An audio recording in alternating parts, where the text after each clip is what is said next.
नमस्कार दोस्तों, आपके साथ मैं हूं शुभांकर और आज हम बात करने वाले हैं भारत में प्रॉपर्टी राइट्स की। आज देश भर के कोर्ट कचहरी में अगर कोई सबसे ज्यादा मामले लंबित है तो वो प्रॉपर्टी से रिलेटेड है। हम और आप दोनों जानते हैं कि कई परिवारों के बीच मनमुटाव का एक बड़ा कारण प्रॉपर्टी से जुड़ा हुआ होता है। इस सब का कारण है कि देश में प्रॉपर्टी राइट्स काफी कॉम्प्लेक्स यानी कि जटिल है।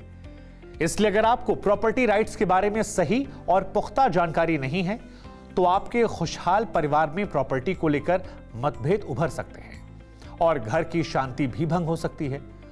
प्रॉपर्टी मालिकों को प्रॉपर्टी के मालिकाना हक को लेकर अपने कानूनी अधिकार पता होने चाहिए और प्रॉपर्टी मालिक की मौत के बाद प्रॉपर्टी कैसे डिवाइड होगी इसकी भी जानकारी होनी चाहिए। आज मैं आपको इंडिया में प्रॉपर्टी राइट्स से जुड़ी 5 महत्वपूर्ण बातें बताऊंगा।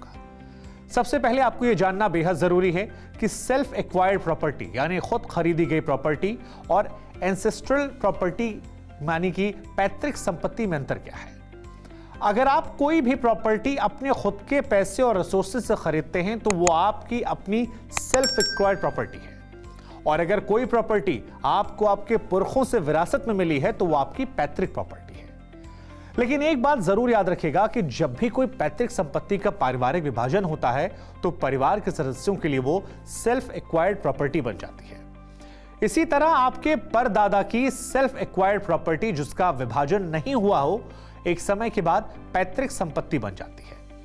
अब सवाल यहां उठता है कि प्रॉपर्टी के मालिक की मौत के बाद उस संपत्ति का विभाजन कैसे होगा।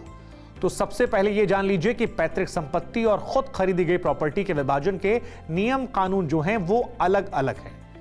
खुद खरीदी हुई प्रॉपर्टी का मालिक एक विल यानी कि वसीयत के जरिए अपनी संपत्ति का मालिकाना हक किसी को भी सौंप सकता है, भले ही उस व्यक्ति उसका रिश्तेदार हो या नहीं, इससे फर्क नहीं पड़ता। लेकिन पृथक संपत्ति इस तरह बांटी नहीं आ सकती है। इसके लिए उत्तराधिकार कानून का पालन करना होता है जो व्यक्ति के धर्म पर आधारित होते हैं।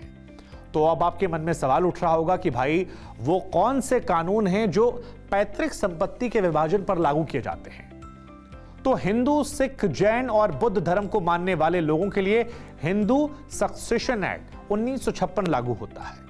वहीं क्रिश्चियन के लिए इंडियन सक्सेशन एक्ट 1925 और मुसलमानों के लिए मुस्लिम पर्सनल लॉ एप्लीकेशन एक्ट 1937 यानी कि शरीयत के प्रावधान पैतृक संपत्ति के बंटवारे पर लागू होते हैं। अब आपको बता दें कि लड़कियों या बेटियों के प्रॉपर्टी राइट्स क्या हैं। 2005 के पहले तक पिता की प्रॉपर्टी में बेटियों को पुत्रों के समान अधिकार नहीं मिलते थे, लेकिन 2005 में सुप्रीम कोर्ट ने एक ऐतिहासिक फैसले के जरिए सक्सेशन एक्ट में बदलाव करते हुए बेटियों को भी पुत्रों के समान पैतृक संपत्ति में अधिकार दी थी। उनकी शादी के बाद भी प्रॉपर्टी में अधिकार सुरक्षित रखा गया, लेकिन अभी भी पेरेंट्स अपने खुद की खरीदी गई प्रॉपर्टी को वसीयत या गिफ्ट डीड के जरिए किसी को भी दे सकते हैं और बेटियों को कोई भी अधिकार नहीं है कानूनी रूप से अधिकृत वसीयत को चैलेंज करने का। अब ये तो बात कर ली हमने बेटियों की, लेकिन बीवियों का अपने पति की प्रॉपर्टी में क्या अधिकार है? क्या इस बारे में आप जानते हैं? नहीं जानते हैं तो चलिए मैं आपको बताता हूं। हिंदू लॉ के हिसाब से पत्नियां अपने पति की पैतृक संपत्ति में क्लास 1 हेयर होने की वजह से अधिकार रखती हैं, लेकिन पति की खुद की संपत्ति के बारे में उत्तराधिकार कानून बहुत साफ नहीं है। अगर पति वसीयत में पत्नी को कोई संपत्ति में अधिकार दिए बिना चला जाता है तो पत्नी का ऐसी प्रॉपर्टी में कोई भी अधिकार नहीं रहता। तो आज बस इतना ही, फिर मिलेंगे एक नए विषय के साथ। इजाजत दीजिए, नमस्कार। For more such videos, subscribe to Housing.com's YouTube channel and hit the bell icon.